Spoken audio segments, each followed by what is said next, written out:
How to enable or disable clip playback in DaVinci Resolve. First of all, open DaVinci Resolve and load your project where you want to adjust the clip playback settings.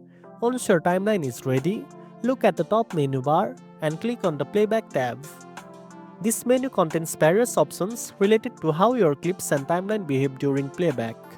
Here, you will find the timeline playback resolution option, which controls how smoothly your clips play during editing by lowering or increasing playback quality. To enable a smoother clip playback, click on the drop-down menu next to timeline playback resolution and select a low resolution option like quarter or half.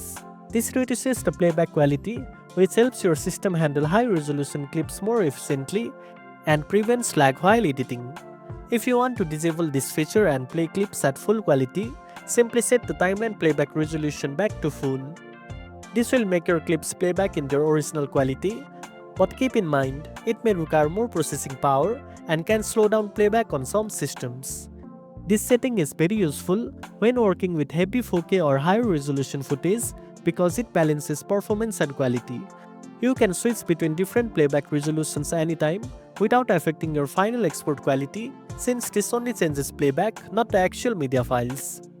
Remember to choose the right timeline playback resolution based on your system's performance and editing needs to get the best editing experience. And that's it. Now you know how to enable or disable clip playback in DaVinci Resolve. If you found this video helpful, don't forget to like, share, and subscribe for more tech tips. Thanks for watching, and I'll see you in the next one.